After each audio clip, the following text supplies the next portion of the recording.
Okay, the texture here, the pattern for this tutorial is this one right here. We'll call it M's and W's because it starts with M's and W's. All right, you start with a row of M's.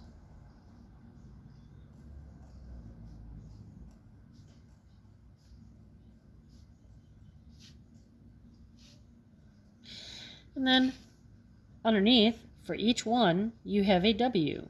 Woo! Except that first one probably wasn't far enough apart. So I'm going to make my next one a little farther apart. Each M gets its own reciprocal W. All right, if this were your pattern, you could do as many as you wanted. And you could start, it's a little sloppy, but you could start curving in another direction. All right, the next step is you're going to give it 2 caps. No cap, give it a cap, 2 of them. So you start on one side, go around to the other, and then repeat. So give each one 2 cap.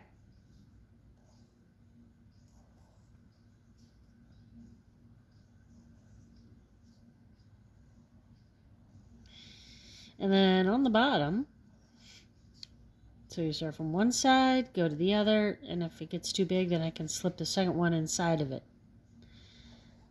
All the way to the bottom. All the way to the edge. Alright, then the W's get the same dealio except it goes down.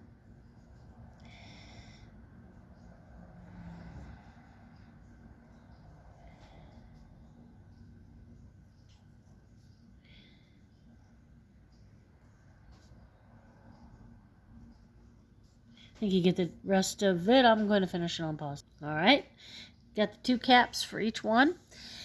Now, start at the first one at the top, and the end point on the right, draw a line to the W, the second W, the point on the right. Right to the right. Left to the left. Then the middle to the middle. Now, then drop down to the first one on the bottom, and we're going to draw a line from the right edge to the right edge, but it's going to go underneath that first bit, that shape. So underneath. And then the right edge to the right edge, and the middle to the middle. Underneath. Don't cross any lines. Now, you need to now go to the bottom, second bottom one, and draw from the right to the right of the diagonal one above it. Now what you need to do is envision what would it look like if I drew from here to here. Except, where's my trusty eraser? Oh, I don't have an eraser. I'll get an eraser later and erase part of it. I only want this part of it because it goes underneath here. So I'm going to erase that bit right there. And then I'm going to envision what it would look like if I went middle to the middle, but I'm only going to want to draw that part of it. So I'm going to get my eraser.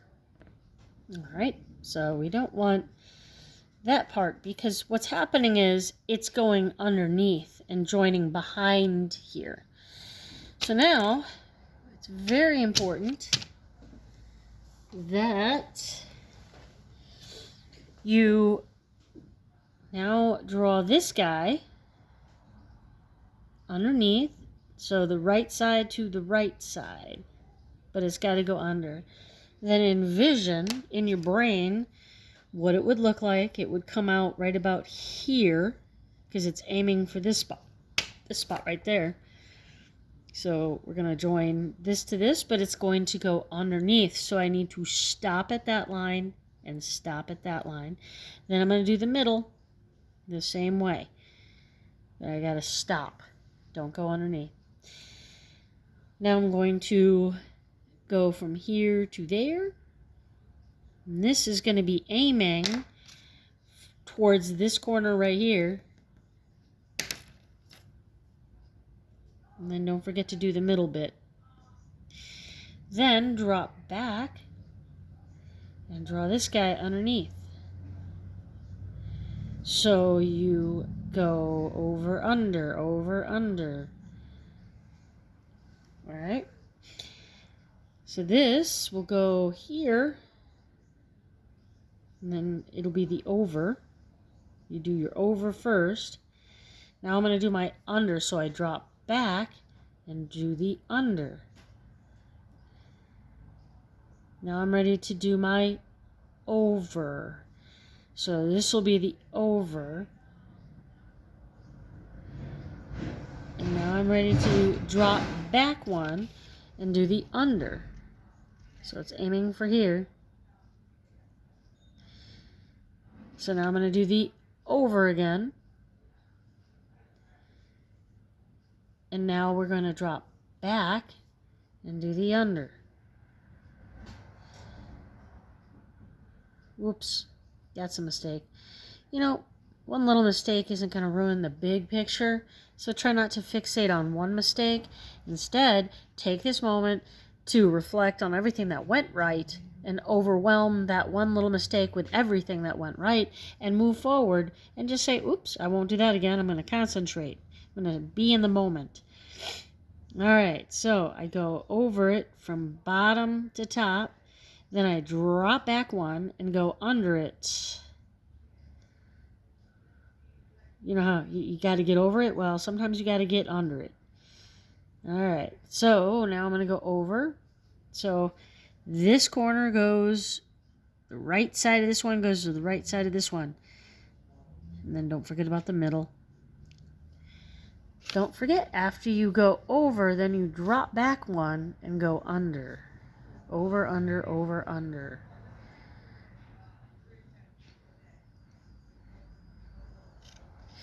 Now I'm going to go over. And then I drop back one and go under.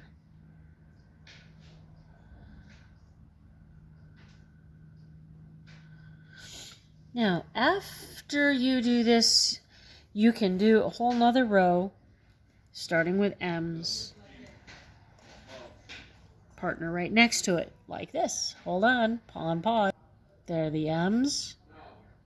There are the W's. The caps on the top. Caps on the bottom. And now I start at the top. Go to the second. Then I do the first one underneath.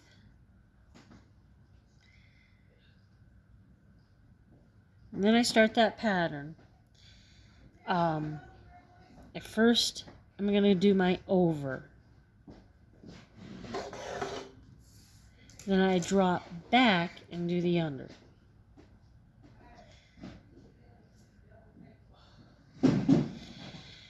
Then I do my over.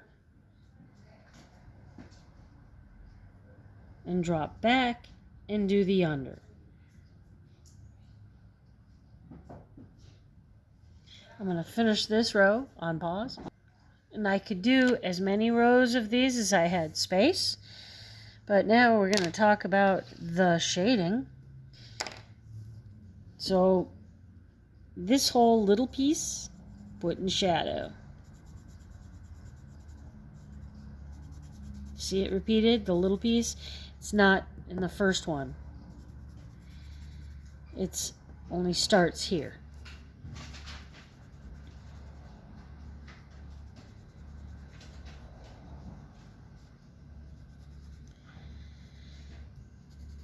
So you got that first X doesn't have that piece. I'm going to finish the rest on pause. And then on this side, and then every subsequent side it goes dark, medium, light, dark, medium, light, dark, medium, light, dark, medium, light, dark, medium, light. I'm going to finish the rest on pause. There we go. And I want to show you one other thing about when you do the next row. But hang on. Okay. So when you have the 2 caps on that next row, if you don't have enough room for it, let it go under. Then ask yourself where it would come out and continue it on the other side. But notice how I picked my marker up. So you do your first one, and then the second one goes underneath. So you stop when you're about to hit it, pick up your pen, go to the other side, and continue it on the other side. And that gives the illusion, like right here, where it goes underneath. And that's where you would have some shading to show that one went under the other. Gives it a little bit more dimension. There might be a little space, but too much space, anything more than that, you're going to have to fill it with some other pattern. So there you go. All M's and W's. Good luck.